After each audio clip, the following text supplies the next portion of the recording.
the March to the Polls team and the board of directors, in honor of a man who is ambitious, optimistic, passionate, creative, visionary, a dreamer, a go-getter, and a builder, there is going to be an annual award for volunteerism for March to the Polls, and it is the Richard Marcus Volunteer Award.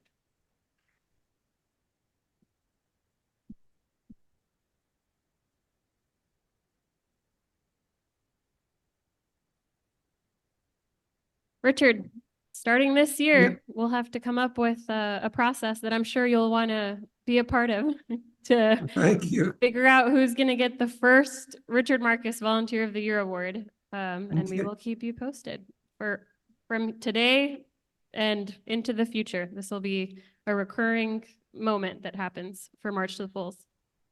By the way, thank you, Sheila, for all the wonderful things you said.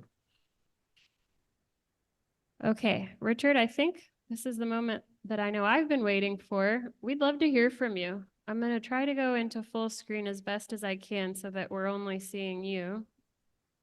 We're good? Great. All We're right, good. I'm going to step aside. Can you hear me okay? Yes. Okay. I really don't have a prepared speech. I'm not very good at writing speeches. So I thought I would just tell you the premise under which March to the Polls was started. It was started with the concept that there are thousands, tens of thousands, hundreds of thousands of people who would like to get involved and do something in their own way, whatever it might be. It doesn't have to be major, it could be small, but they just don't know how to get started.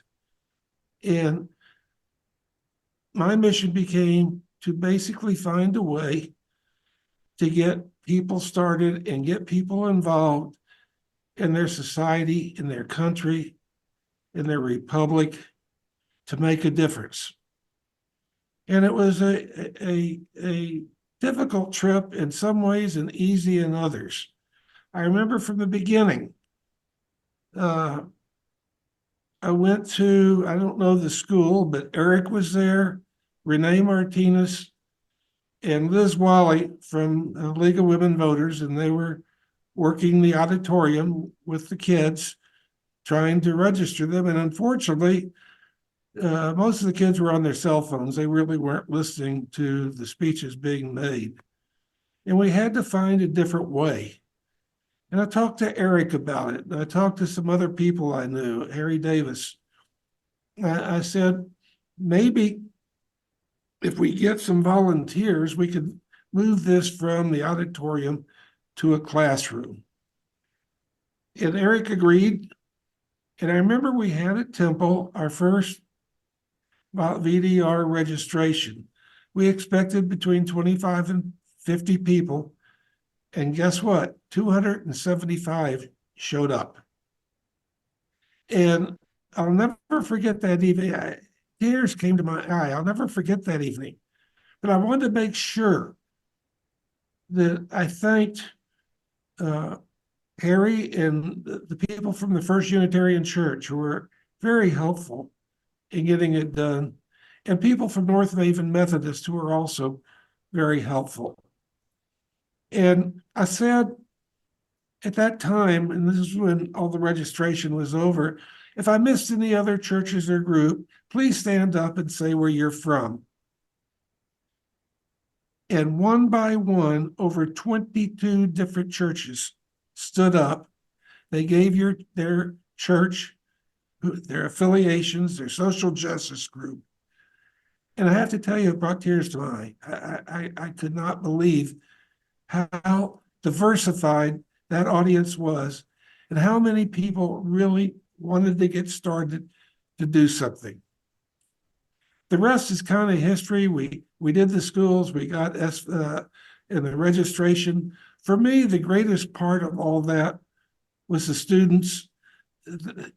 I can't tell you how encouraging to me the students were, because I learned more from them than they ever learned from me. I learned that their needs were not so great at the time. They just wanted an opportunity to get a good job They wanted the opportunity to go to college. And one request they had, they couldn't stand the food they got in the lunchroom. Could we do anything about it? That we couldn't help them with. But those were the three main things. But these kids, I learned that from the efforts that we made, we didn't get into everybody's head. But like Gabby and others like her, some of them became advocates, some of them became leaders, and they're becoming the leaders of tomorrow. People my age are dying out, but they will continue the march to the polls. They will continue to save our democracy. Our democracy, well, let me just say one other thing. I want to thank Camila, the board, Robert, Eric, for doing this. It means the world to me. It really does. I want to thank you for doing it. More importantly, I want to thank you, the volunteers, because without the volunteers, March to the Poll really is nothing. Without you going out one by one, working one-on-one with whomever you're working with to register them to vote, or to go in the classroom, or to do whatever you want to do to help our republic. Without you, we are nothing. I'm nothing. It's you that makes this great. So the only thing that I would plead to you is continue the work. Continue doing what you're doing. March to the Polls, as you know, is a nonpartisan group because we're in schools. We don't advocate for any political party or any candidate or anything of that nature. I guess I have the opportunity now to express my feelings from a more partisan standpoint as not a member of March to the Polls, but as an individual who loves his country, who cares about his country, and wants for my children and grandchildren and posterity to have all the good things that I had. And that is probably what my dying wish is. And as you know, if any of you receive my letters, I really believe that our republic is in danger. I really think we have a problem.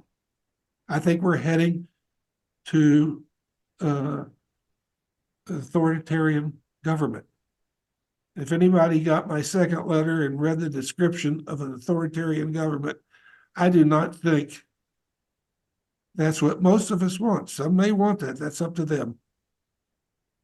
But if you want to save this democracy and then save this republic and make a difference for your children, grandchildren, and for people's Gabby age, for her peers, if you want to make a difference, then you need to get involved and stay involved. It doesn't matter how big or small. If you live in a retirement home, help others get an absentee ballot to vote. Form social clubs and get groups together, party together, go to the polls together, expand the groups into others. If you live outside of a retirement home, again, get your neighbors. It could be social, it could be fun. You could write letters, you could march, you could do whatever you want to do. Work within yourself. Do what you can do. But make a difference. Because without you, and unfortunately, I won't be here to see it. Without you, I fear for our country. I don't know how you feel. That's just my own personal opinion. The one thing I know, that if y'all do all that stuff, and I know March to the Polls under the leadership of Eric and Robert and Camila, it's just to continue to grow and do great things. But they need you, and they need the people you know, your friends and everybody else to get out there and also work and to do whatever you can do. And the one thing I know for myself, I will always be remembered as someone, even if I'm dead and gone, which I will be soon. I will not have died if you remember what we have done and what we are doing, then I will live. So you are my posterity. Just work, help out, and I love you all because without you, none of this would ever happen. Thank you for being here. I really do love you. And I say that from the bottom of my heart. Thank you. Thank you, Camila.